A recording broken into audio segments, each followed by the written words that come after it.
welcome to the Last Two Brain Cells podcast. Surprise, I'm Bert. Not a surprise, I'm Kory. And this episode is at night. Yeah, you can tell that it's at night because it's a little bit darker in here. And it's a little bit darker and cozier in here because this episode is special in the sense that I did all the work instead of Bert doing all the work. And so it's probably going to be bad. No, it's going to be good. You're doing a great job so far. Thanks. Okay, You're perfect. Really carrying I haven't had to be in charge before. This episode though is going to be a story episode. So it's going to make it nice for you to just like cozy on up in your house and just listen to me talk.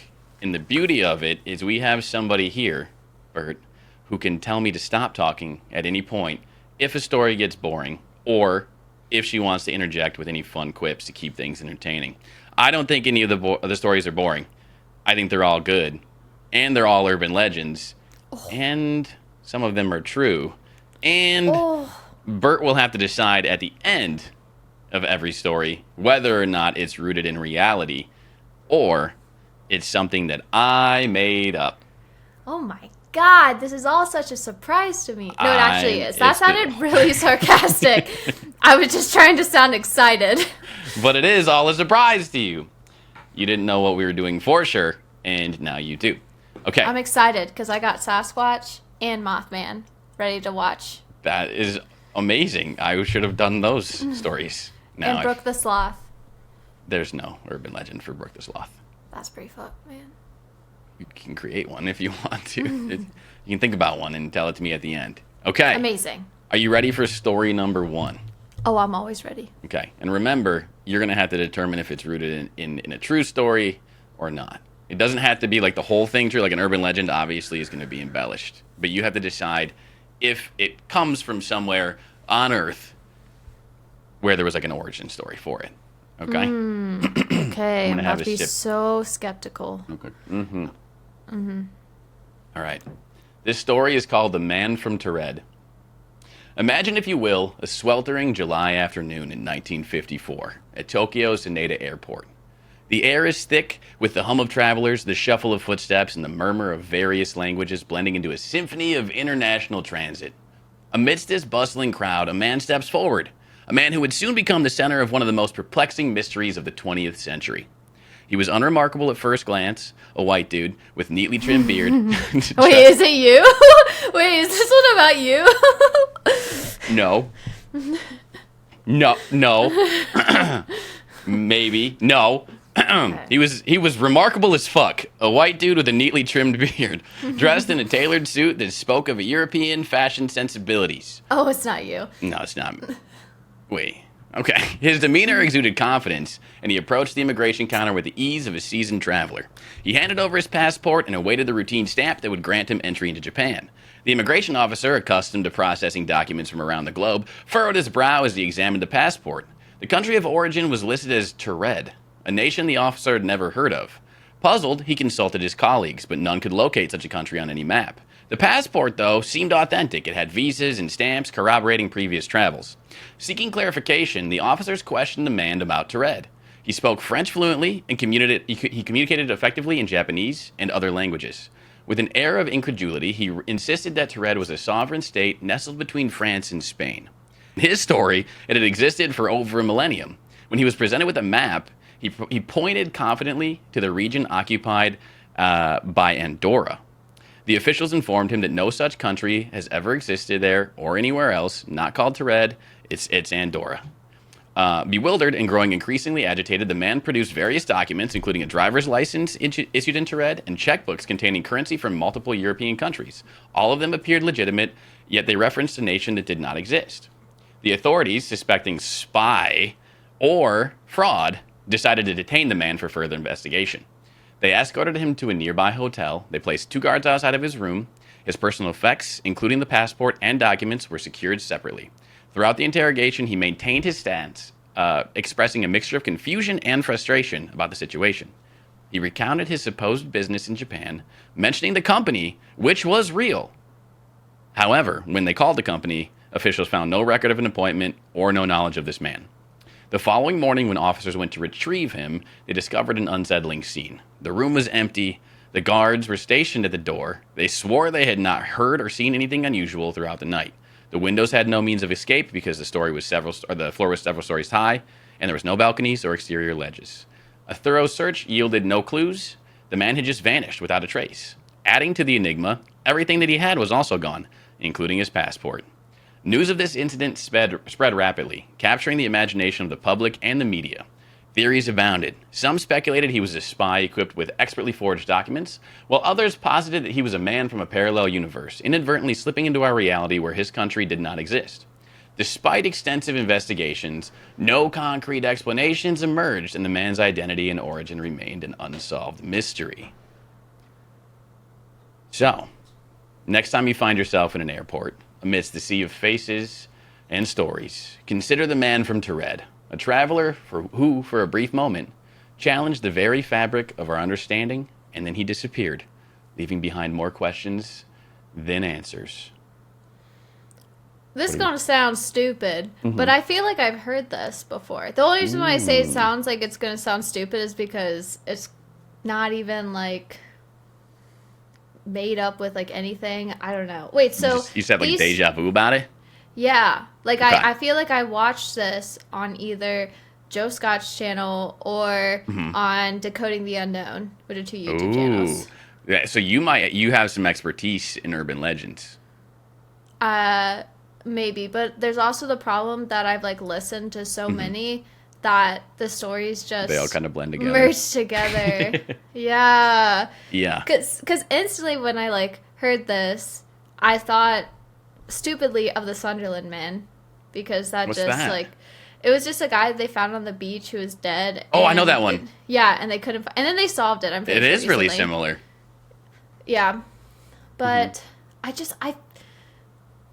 I feel like this is based in something that actually happened just because the world is so into time traveler stories. Yeah, like a lot of those videos are catered towards, is this the best time traveler story? Is this the craziest time traveler story? True. And they debunk it. It's not like a feed into it, but... True. Well, your instincts are spot on. Oh, hell yeah. Yeah, there is a little bit of truthiness to this story. The tale of the man from Tered is a fascinating urban legend that has captivated many. However, upon investigation, it appears to be greatly embellished. But there are real events. In 1959, a man named John Allen Kukar Zegrus was arrested in Japan for attempting to cash forged checks using a counterfeit passport. He claimed to represent a non-existent country called Negusi Habisi. Contrary to the legend, he did not mysteriously vanish. He was just put in prison and shit. So, yeah. And then he got deported. Okay, I feel better now because I've actually like heard the story before. Yeah. Okay. Thank the Lord. Okay. And Andor. I'm gonna change up the order of the stories a little bit. Okay. Also, the alliteration. Yeah. There's so much going on there. I would never be able to read that. I mean, speak that into it. I could read it in my brain. my tongue when reading. Does it hurt? Uh-huh. It's bleeding a little. Is it going to be like the you can't enjoy food for the next few days kind of bite, or? No. Well, maybe. But I'm just having protein shakes anyways. We're trying to cut. You know how it goes. Which leads us into our first spot. No, just kidding. Fairlife. Finally, after showing up outside of their doorstep for months, they finally gave me one case of chocolate protein shakes for free. I saw someone when I was walking on my treadmill that they sent out their graduation postcard to a bunch of companies, and a bunch of companies like sent stuff back. They send shit back. Yeah, people do that for graduation and for weddings and stuff, and it's actually really smart because if you think about it, it's super easy marketing for them. If they send it to somebody who has any sort of social media presence whatsoever, they'll be like, "Look at what I got there from Fairlife. Look at what I got there from Gucci," and it's like it would cost them like $1.50, you know, and then they look like good people. So what should I say about the podcast? Like, well, it's kind of like a charity thing. Oh, yeah. Because like you're doing good work for me, getting me some social interaction and hearing my rants and stuff. It's like you're my therapist, but you don't get paid, so you deserve Gucci, is what I'm hearing. Love me some. I've never anything Gucci. I've never anything name brand. Me either. Fabletics. Most expensive shoes that I have or expensive item of clothing are shoes, and they're Brooks because they're running shoes. I have Adidas. They're $35. Adidas. My Brooks, I think, were like $150. Damn, you're rich. I just don't want to have arthritis and I problems. I do want arthritis. That seems great. Awesome thing to complain about. Okay. So you switched up the order now? Yeah, a little bit. It's not going to throw you off? Nope. I'm hoping to throw you off. That's my goal. Ooh. Mm-hmm. Okay. So this one is called Smile, or The Smiling Woman of Mille Lacs. And this one's close to home. Why? I hate that. Because it makes me think of this stupid movie. Yeah. And the advertisement. Mm-hmm. Well, that's interesting. I'm going to get into it. In the winter of 1986, on a quiet road near Mille Lacs Lake, a man named Dennis Kessler was driving home late from a friend's house. It was snowing lightly, and his headlights cut through the flurries like a dull knife. As he rounded a bend, he saw something strange. A woman standing on the side of the road. No. She wasn't hitchhiking. She wasn't waving for help. No. She was just standing there, watching his truck approach. She wore a long brown coat, the kind that everyone in Minnesota seemed to own, and a gray knit hat pulled low over her ears. Something about her seemed off. Maybe it was the way her shoulders were too stiff, or how she didn't seem to react to the cold at all. But that's not what it was. It was her face. She was smiling. Not a friendly smile, not even a forced smile, just a wide, unblinking grin, stretched too long and held too still. Dennis drove past her without slowing down, like I fucking would. Thank God. When he glanced in his rearview mirror, she was still there, but she didn't turn to watch him go. In fact, she didn't react to him at all. She was still facing the road, still smiling, like she had never expected him to stop at all. Now, Dennis told a few friends about what he saw, but nobody took him seriously. And then a week later, his sister-in-law, must be a small town, saw the same woman outside of her house late at night. Yeah. I hate that. She was standing across the street, hands in her pockets, staring at the house with that same unsettling grin. When she checked again a few minutes later, the woman was gone, which thank fucking God. More people started to see her, though. A fisherman spotted her standing on a frozen lake at dawn, staring straight ahead. A snowplow driver swore he saw her standing in the middle of a deserted road at 3 a.m. But when he slowed down, she was suddenly 5 feet closer, even though she had never moved. She never approached, she never spoke, she never knocked on doors. She was always just there, watching. So, what are the theories? By the end of the 1980s, the smiling woman had become an urban legend around Mille Lacs. Some people believe she was the ghost of a woman who had frozen to death by the lake decades earlier. Others thought she was just a trick of the mind, or people were just doing a hoax. Maybe a mix of exhaustion, too, from some people. Maybe some of the eerie isolation in winter nights for like the truck driver and stuff. But there was two details that nobody could really explain. First, every description of her was exactly the same. The brown coat, the gray hat, the unchanging smile. Even people who had never heard the story before, and even people who didn't live in Mille Lacs. Second, in every sighting, nobody ever saw her move. Not once, not even blinking. By the early 1990s, the reports of the smiling woman had started to fade. Maybe some people stopped looking. Maybe they just stopped telling stories if they saw her. But the last reported sighting came from an ice fisherman in 1992. He'd set up his shack on the lake and was drilling a hole when he noticed something about 50 yards away. It was a woman, standing on the ice. She was too far to make out clearly, but she was standing still, and she was definitely watching him. The man tried to ignore her, telling himself she was just another fisher waiting for sunrise, which is a weird way to fucking fish. But when he looked up again a few minutes later, she was a little bit closer. She was still far away, still not near enough to be a threat, but closer. And every time he looked away, even just for a second, she got closer. Stop looking away. Finally, he grabbed his gear, he got into his truck, and he sped off. When he looked in his rearview mirror, she was gone. And that was the last time anyone in Mille Lacs ever spoke about the smiling woman. But every winter, When the nights stretch long and the roads empty, people still tell their kids, if you ever see a woman standing alone in the snow, smiling just a little bit too wide, never look away, because the moment you do, she'll be closer. All right, what are we thinking? Is that one rooted in reality? That's rooted in I'm terrified. That's rooted in I'm gonna have nightmares about that. Nah. That's rooted in they cursed. True. I feel like this is a very, I always say layup, but that's the best thing that I can think of. Mm-hmm.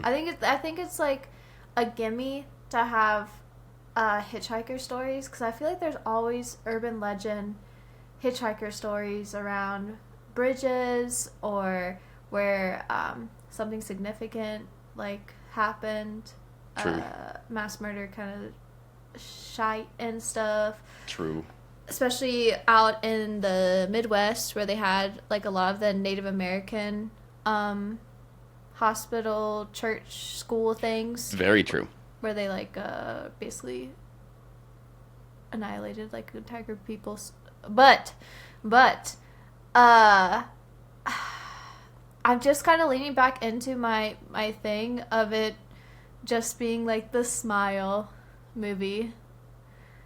That's how I feel it is. 'Cause it just gave me that vibe initially. Yeah. So, what's funny about this story is it's 0% true. It's not rooted in reality at all. I actually wanted to create a origin story for Smile, I guess. Oh, wow. That's crazy. So, yeah, so ChatGPT and I created this little story. And it hits a little close to home because it was in Minnesota, you know. Yeah. Anyway, 0% true, not rooted in this. reality. There is no smiling woman of Mille Lacs. Thank God. Yeah, it just didn't hit. I feel like I would have heard it. That's fair. That just like was very similar. So Dang. I had to tell you about the smiley face killer sometime, which is a true. Oh, I know. I do know about that. That one hits different because it's right around. Well, I grew up on the river, so. I also grew up on a river. Well, this story doesn't make any sense to anybody who doesn't know what the smiley face killer is. So Yeah. I have to cut it from the podcast. Go look it up. Don't look it up. Go look it up though. It's really good. Go All look right. at the Reddit crime photos. Just kidding. Don't look it up. Don't do that either. Okay, on to the next story. Okay, so you are 2 for 2 so far, right? Well, right, because you got that one right, sort of. Yeah, I couldn't really tell. I knew it was the movie. It wasn't like an actual. Right on. You're good at this. I didn't expect that. Usually you're bad at things. All right. This one is called The Cold Lake Vanishing. Cold Lake, Oregon wasn't the kind of place where people disappeared. Wait a second. They called a lake cold? Cold. Or is it just Cold Lake is the name of the lake?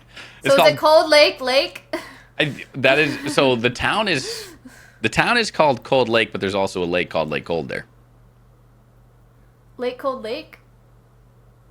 So it's Cold Lake is the name of the town. Cold Lake. No, and then there's a lake called Lake Cold. But it's called Lake Cold, so it's the Lake Cold Lake. The Cold Lake. It would be the Cold Lake Cold, because it's. Oh yeah, okay. Right. Cold Lake. I don't know why they flipped it. Maybe so people wouldn't get confused. It's like race car, where it's like you spell it backwards and it's the same. It's not like that. Exactly like that. Cold Lake, Oregon wasn't the kind of place where people disappeared. It was small. 3,000 people. Why is it always... I mean, are people in small towns just bored? I feel like that's really easy to disappear. Because low True, manpower yeah. to find them. They're usually, like, in the middle of a forest, so... Freaking banshees are going to get them or something. It's always those forest banshees. Or the cheeked-up Mothman. That wouldn't be that bad. Yeah. It was the kind of town where you saw the same faces at the diner, the post office, and the grocery store. Even if you didn't know everyone by name, but you probably did. Mm-hmm. And if you lived in Cold Lake, you definitely knew Dale Ewing. Dale had been there his whole life. 53 years, he owned the hardware store, he lived alone, he was polite, reliable, always around, but never particularly close with anybody. A familiar presence in the background, until one day he was not. It was April 17th, 1999, when someone noticed that his store hadn't opened. His truck was still in the driveway, and by the next morning, the neighbors realized something was wrong, so they knocked on his door. There was no answer. The door was locked. When the police came, they found his keys inside. His wallet sat on the counter next to a half-drunk cup of coffee. But there was no sign of Dale. Deputies searched the town, the surrounding woods, even the lake itself. Lake Cold. But nothing turned up. There was no struggle. There was no notes. There was no real leads. Then the theories came in. Some folks figured he'd walked into the woods and never came out, which sounds to me like disappearances did happen, like you said, because then they had a theory. They're like, well, he just fucking walked in the woods, like everybody else would just. Okay, so anyways, I should have worked on the intro of the story, I suppose. Others thought maybe he'd left on his own and packed a bag and disappeared for reasons nobody knew. Then, 2 months later, a man who we'll call Howard walked into the sheriff's office. Howard wasn't from Cold Lake. He was from Bend, about 100 miles to the south. He'd driven up that morning to check out a house that was for sale. Pause. Go ahead. We have two places. We have a place that's called Lake Cold, and then down the street they have Bend. It's just called Bend. Yeah, that's a real... just around the river Bend. You can look them up. I had to look them up. Okay, anyways. It's about 100 miles to the south. Bend. It's called Bend. Maybe that's why he wants to leave, because it's a stupid name. Yeah, I would leave too. That's so stupid. He'd driven up that morning to check out a house that was for sale, thinking about moving to town. On his way up, he stopped for gas in Crescent. That's a normal town name. A small town along the highway. Well, he was... It's not a small... You don't... What's a town name to you? I don't know. It has to be some, colonizer with Berg at the end. Like Crescentburg. Fredericksburg. Yeah, Crescentburg, honestly, sounds more real than just Crescent. Croissant. It's Oregon. It's called Croissant. Okay, it's not. Sorry. It's on the East Coast. It's not on the East Coast. Sorry, what I meant is it's not on the East Coast like Fredericksburg would be. You know what I mean? Like towns on the West, they have fun names. You know, like Crescent. I guess Bend is stupid. Bend? Yeah, That's okay, so that was stupid. I didn't fucking name it. What do you want from me? Or did I? All right.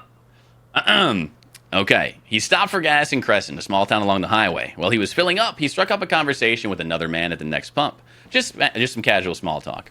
Howard mentioned that he was heading to Cold Lake to check out a house. And the man's whole expression changed. His face tensed, he got quiet, and then he, very seriously, said, "You don't want to go there." Howard laughed, thinking the guy was joking. So he asked why. The man just shook his head, got in his car, and left without another word.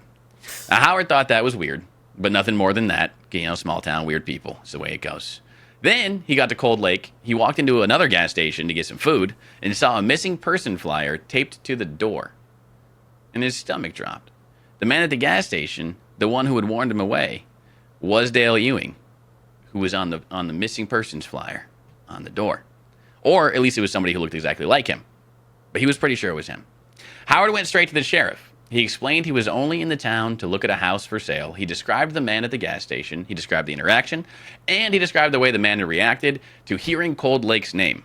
It turns out the house that Howard wanted to look at was actually Dale's old house, who his family had put up for sale.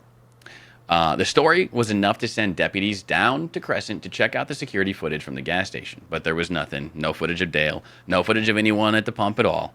They searched the area, they widened the radius, but they didn't find anything at all that day. The sheriff thanked Howard for the info and sent him on his way. And not wanting to waste his trip, Howard decided to go tour the house before heading back home. 2 days later, on an old service road outside of Crescent, they found an abandoned car. It was Howard's car. Inside, the car was almost empty. There was no bags, no personal items. Wait, this is the second guy, right? Howard is the second guy. It's confusing. From Bend? This is the guy from Bend. Okay. Yeah. All right, continue. Sorry. This guy's not missing. Well, we're inside the car. Getting into that. There was pretty much nothing. There was no bags, no personal items, and the only thing that remained was a missing persons flyer for Dale Ewing sitting in the driver's seat. Neither Dale nor Howard were ever seen from again, and the case remains unsolved to this day.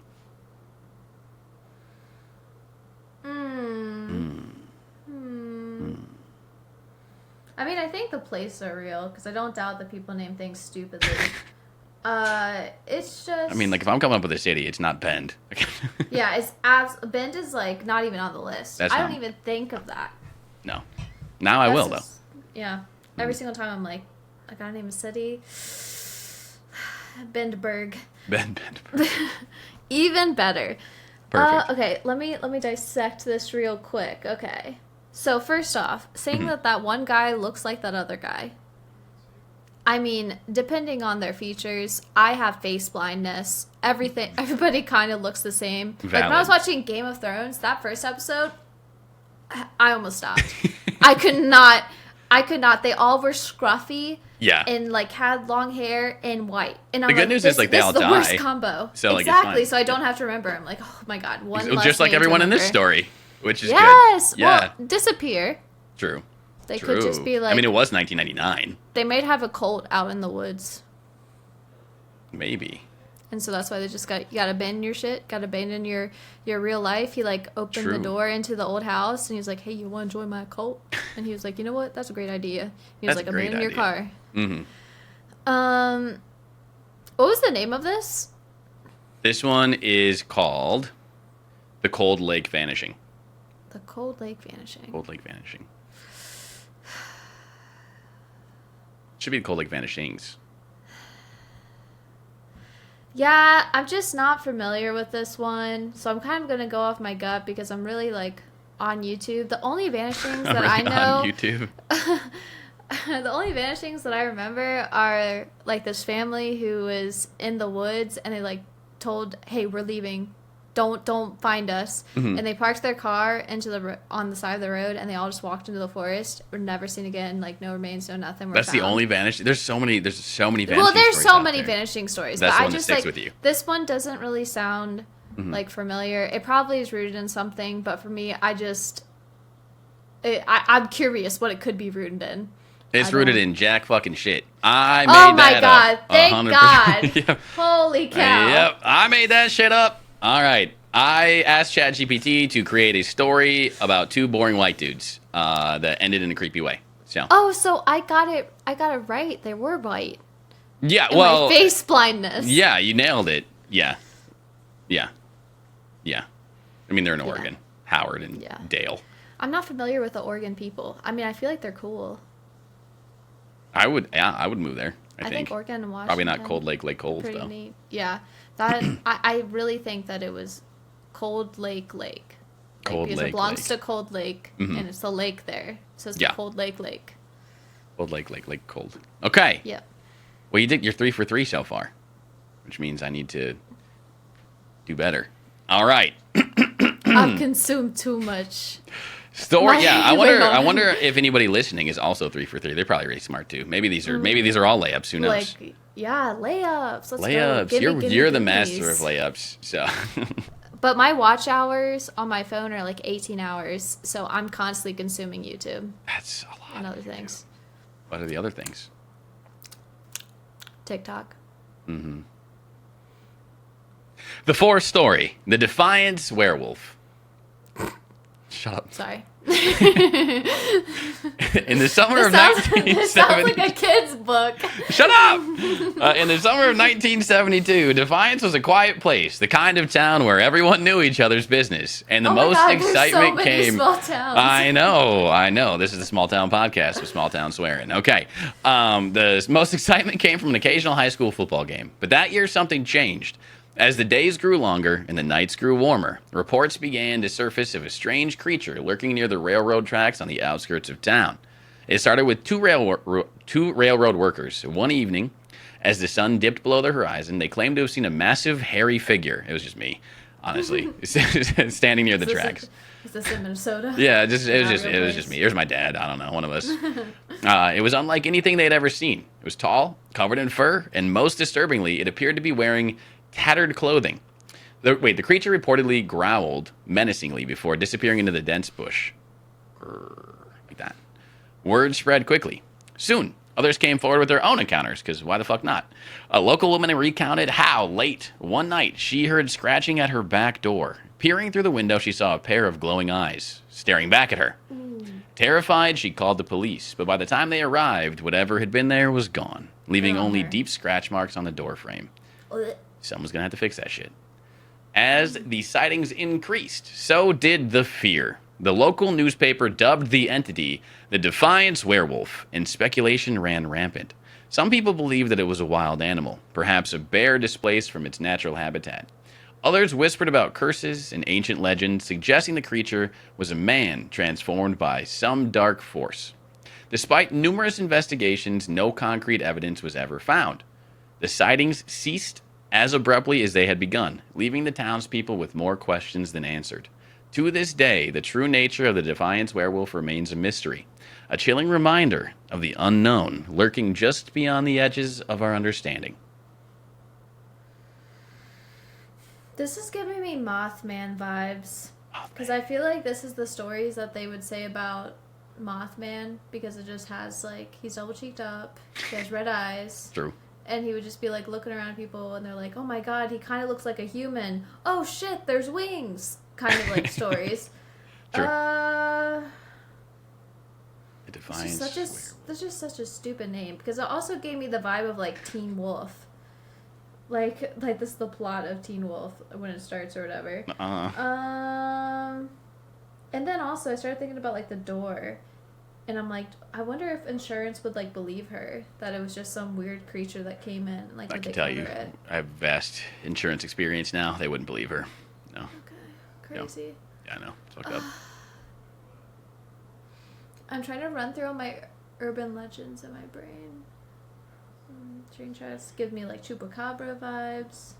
Love the chupacabra. But that's kind of like dog, so smaller. Werewolf is like a dog. Yeah. But bigger. The story just sounds stupid. So I'm just gonna, it's probably true, but I'm just gonna say no. Like, it's not rooted in anything. This one is true. Yeah. There's a ton of news articles from that time about it. And so I think the people in the 1970s might have been dumb. They might have been stupid. Bored. What was it actually called the Devious Wolf? The Defiance werewolf. Defiance werewolf. So it was a town called Defiance. Defiance. Yeah. Okay. That's better. Mm-hmm. I hate it less. Okay, that's Makes good. Sense. I'm glad you hate it less. All right, should I do a true one? I do still think it's stupid. I agree. I think it's stupid too. I think people are stupid. Werewolf stories are dumb, but I love them. Yeah. Do you want a time travel one, or do you want a ghost train? Like you determine the order. I'll do time travel. Time travel? All right. This is the story of the man who wanted to time travel. It started with a classified ad. Wanted. Someone to go back in time with me. This is not a joke. You must bring your own weapons. Your safety is not guaranteed, and I have only done this once before. Now, nobody knows when this ad first appeared. Most people say it was sometime in the late 90s, but some people claim they saw versions of it as early as the mid-80s. The wording was always the same, and there was never a phone number, just a P.O. box. At first, people assumed it was a joke or a prank or something, some kind of weird performance art. But in 2010, an old magazine article resurfaced suggesting that somebody had actually tracked this man down. According to the story, the ad was placed by a man named Derek Barlow, a grocery store clerk in Seattle. He was quiet, he was slightly paranoid, and he was the kind of person you'd find arguing about government surveillance at a bar, but you'd never really pay attention to him. There was a few local journalists who decided to investigate, probably because they were fucking bored, partly for fun, and partly to see if he'd actually try to explain himself. When they found him, they found that Derek was dead serious. He told them that time wasn't fixed, and that there were ways to slip through if you knew where to look. He had claimed that he'd already traveled once before, back in 2001, but he made a mistake, and now he needed to go back again. When they asked what that mistake was, he got nervous, and he said, well, there's somebody I have to save. And that was all he would say about it. That was the moment that the reporters stopped taking him seriously, and they wrote this article that was later found, and they described him as a conspiracy theorist. They ran the story, and they moved on. 2 weeks later, Derek's house burnt down. The fire was ruled accidental, faulty wiring, they said, but there was no sign of him. There was no body, no belongings. It was like he had never lived there at all. The only thing investigators found in the wreckage was a newspaper, perfectly intact despite the fire. The date on it, April 14th, 2001. On the front page, highlighted, circled in ink, was a missing persons report for a woman that nobody had ever heard of. A woman who, according to public records, had never even existed. But here's where it gets weirder. After the story gained traction online, people started digging into archives, trying to find any trace of Derek Barlow. There was no birth certificate, no social security number, no employment records, and even the article the journalist had written about him, the one that had been published and printed, had mysteriously disappeared from that magazine's archives. To this day, no one really knows what happened to him. Some believe he faked his disappearance. Some people believe it was an elaborate April Fool's joke by the magazine. And others think he was just mentally unstable and he got caught up in his own delusions. But there are a few people who believe something else. They believe that Derek Barlow figured it out, that he actually did go back, and that this time he got it right. What? Like, this gives me, like, Back to the Future vibes. That also has time travel in it. That's a good correlation that you made. And like, old guy. Was he old? Back. Yeah, he was old. He was a little crazy. It's like 40. Yeah, he's old. You're like 40. I'm like 40. No, you're like 40. And then there's like a woman, but he like hits on his mom, I think. Or I think, doesn't he like almost like bang his mom in Back to the Future? Yeah, something like that. Or, yeah. Like there's an old man, there's a woman, and there's time travel. That is true. That is true. But also part of me thinks this is rooted like in something that did happen, because I feel like I have heard of like the news article about doing that. Mm-hmm. On like some kind of Reddit conspiracy thing. Mm-hmm. I might go 0 for 2 in these last two, but I'm going to say rooted in truth. Ooh. Wrong-ish. It's not based in reality, but it also kind of is. What the frick? I made this one up with my good friend ChatGPT because based off of one of my favorite movies, Safety Not Guaranteed, which is a time travel movie, and it's fantastic, and everyone should watch it. I should have freaking gone off my gut that it was based off a movie. I felt that from the beginning of it. Yep, it's really, really good. It's called Safety Not Guaranteed, and everyone should watch it, and it's got Aubrey Plaza in it, and it's fantastic. So yes, you did go over 1.5. I mean, you can't technically be totally wrong, because I did kind of lie to you a little bit. I was kind of deceitful. Well, it's supposed to be urban legend, so it's not an urban legend. Because it was only based off of a right. movie. You wouldn't find it. Which doesn't make it an urban legend. Right, exactly. But maybe this one is. But now I feel like there's an ad out there that I'm going to have to look up after. Because I'm pretty sure there was an ad about, like, time travel or some shit. You should look it up. And if you find it, send it to me. Maybe I was wrong. Maybe Safety Not Guaranteed is actually based on an urban legend that's based in reality. And then we can go back and I can overturn this and be like, you can. Actually. Yes. We can have a actually podcast where you just correct me about stuff. That's totally fine. Actually. I'm used to being corrected because I'm stupid and wrong a lot. So, I have one story left. Yay! This one is called The Silver Pylon, Stockholm's Phantom Train. The Stockholm subway system is one of the most well-maintained in the world. It's clean, it's efficient, and it's predictable. Trains arrive when they're supposed to. They take you where you need to go, and nothing ever seems out of the ordinary. Except sometimes, a train arrives that isn't supposed to be there. A train that doesn't exist. It's called the Silver Pylon, or the Silver Arrow. Most of the trains in Stockholm's metro are a deep forest green, but every now and then, commuters have reported seeing a train unlike any others. It's unpainted, it's metallic silver, its windows tinted darker than normal. It never lingers for long. It pulls into the station in silence. The doors slide open just long enough for one person, just one unlucky soul, to step inside before it takes off again. And it leaves faster than it should, and it disappears into the tunnels. Nobody who board. Polar Express. Why did I know you were going to go there? Okay. No one who boards the Silver Pylon ever comes back. At least that's what they say. Let's see. In the 1960s, the system introduced this prototype train, apparently, with 8 cars and unpainted aluminum. It was an experimental design, but they never actually used it. People started to whisper about this train and how it would show up late at night, pulling into stations where no trains were ever scheduled to arrive. But it always looked empty. Not just passenger-wise, but something about it felt abandoned, like a relic from a time that hadn't happened yet. And then there were the other stories. There's one about the woman who accidentally got on the Silver Pylon thinking it was her usual late-night train.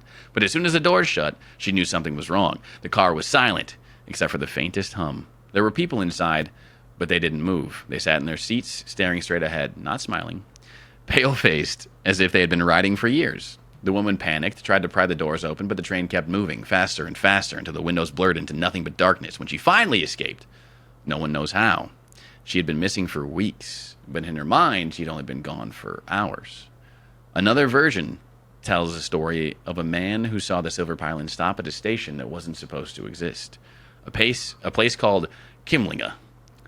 It's an unfinished station on the Blue Line. It was partially built in the 1970s, but it never opened to the public. There's no ticket booths, no benches, no signs of life, just cold, empty platforms collecting dust beneath the city. But some say it does open, but it doesn't open for the living. According to the legend, the Silver Pylon stops at Kimlinga to drop off its passengers, the ones who didn't realize they were dead. If you step off there, you never leave. The Swedish Transit Unit has repeatedly stated that the Silver Pylon is not real. But that doesn't stop the stories from happening. There's still late-night workers who claim to have seen a glimpse of silver flashing past the tunnels when no trains were scheduled. There's still commuters who swear they saw it pull into a station, doors sliding open to reveal an empty car, waiting for one person to walk in. And sometimes, every once in a while, someone steps inside, and nobody ever sees them again. What if they don't know them? I don't know. Like, where are you going to find them again? I mean, that's true.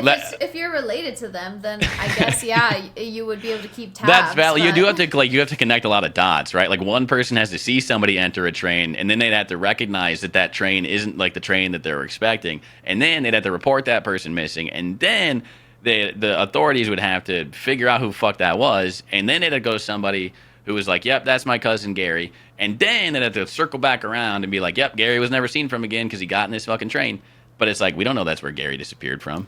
Yeah, and then, like, it could just be ghosts getting onto the ghost train. That's true. And it could just be ghosts. ghosts. I think that one lady, like, just wanted attention, so she made it up. She was like, yeah, shit was crazy. I was gone for 3 weeks. Yeah. Don't look it up, though. Yeah. No, like, I still showed up to work, but it's fine. They kept it really, like, under-key, or low-key, because, like, the government didn't want to get it out. So you won't find anything about me being missing for 3 weeks. But, totally happened. But I was gone. But I was gone for sure. I'm going to say it's rooted in truth, because I feel like ghost trains are just like a common thing. Yeah, that one was a layup. Yeah, and it is based in reality. It's one of the apparently many Swedish like urban legends that are out there that are super interesting. So I'm gonna probably get into some more of them, and because I really enjoyed just reading about urban legends that I didn't really hear of before. Like, there's a ton of like really great ones, and we can do a podcast about like the best urban legends sometime if you want to. Because like, but I like these ones too. That's why I like going on YouTube, and that's why it's such a rabbit hole. Is because you'll be like the urban legend about XYZ place, and then the entire search bar is more urban legends from like another place, and you're like, I know what I'm doing the rest of the evening. Yes, you know what you're doing the rest of the evening. Yes. I'm just going to be sitting there and listening to them all. I love that. Well, I don't know how to read.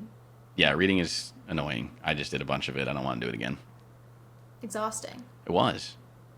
That was like the exact right amount of stories, though, because I feel like I was about to lose my voice. So. Yeah, it like, that's how I felt after the Am I the Asshole thing. Mm-hmm. I was like, why did I do this to myself? Like, yeah, but that one was really good. So I hope that was fun. I hope people like this one too. I hope people cozied up and they just listened to it, maybe on the commute. It got a little spooky at some points. There's some spookiness to it. I tried to put in some levity. You know, that's why you're here to be funny. You know, I'm here to be scared. I'm here to be terrified. These weren't even scary stories. We can do scary stories. Oh, I'm going to lose my mind. I am down to do a scary story. I'm not a big scary. Oh, like we do scary stories, and then we also say our scary stories. Ooh. Do you have any? Well, I'm a woman in the modern day, so I got some scary. So my life is so scary. It's honestly so valid scary. to be fair. I mean, true. Sarcastic, but also not sarcastic. Yeah. I have like I have one good ghost story. Okay. I have one. I don't believe in ghosts, so it's hard. Exactly. But I have one. But like I want to respect them in case they are real. Same. Like I'm not gonna touch like a Ouija board. I would. Okay, yeah. You keep that energy over there. Do you you believe that there's genuinely people who believe that like Ouija boards are dangerous just to have them in general. Like just yeah. Yep, I agree with that. Because the theory is if it works, I'm not going to trust you to open a demon portal and then also know how to properly close it. So I don't want to be associated with any. They just need like the Ouija board. We just need to update it with like a Control-Alt-Delete button. Oh, so you just need to like put like a USB update with the latest drivers. Yeah. From like the Ouija store. You know, well, let's make a new Ouija board that has like a open and close fucking button, like open portal, close portal. Nah, don't fuck with demons. I don't believe demons are real. So fuck you, demon. Like with all your stuff just like everything falls off the walls. Yep. It's more so just like in case shit is real. Yeah. Just like how I'm baptized. In case. Just in case. just in case baptism. Yeah, you gotta do it, you know. I believe. I don't know how to do it because I'm an Episcopalian. I know the Catholics really know how to thank that Father, Son, and Holy Ghost. Same guy, apparently. Too. Yeah, same guy. Yeah. Well, Holy Trinity. That's what it's called. I want to meet the ghost one of the. Yeah. I don't care about the Father or the Son, but the ghost seems fun. Got a really nice spot. Yeah. Like used to be like makes me feel like the ghost of Christmas past. Yeah. Something like that. I bet he's got some stories to tell, for sure. You've seen some shit. Probably. Okay. Well, it was somewhere in there we had to cut the podcast and then cut to this part where I say thank you for listening to this episode of the podcast. If you liked it, let us know how many you got right. Yeah. Or did you get them all wrong? Or do you have a hometown urban legend that is pretty sick and you think that we should touch? Except for Minnesota, because that's not a real place. Stop trying to convince me that it's real. Fuck up. It's totally real. But listener stories would be kind of fun at some point, too. I would absolutely love to do that. Takes the pressure off of both of us. Yeah. For the week that we both don't want to do work. Perfect. All right, start sending in random stories and shit, and we'll just read them. Like, I think that's the move. Send them to Bert, though, not me. Jesus Christ. Holy Ghost. I don't want to. And my inbox is dry, so I won't even see them. Perfect. Yes. But if you liked this episode, tell us why. Also, don't forget to tell your friends to like, subscribe, listen, all that kind of stuff. We'll be back for more episodes because neither of us have anything else to do. And don't forget, don't look away, or that beach's still going to be smiling at you a little bit closer. Okay, bye. Bye.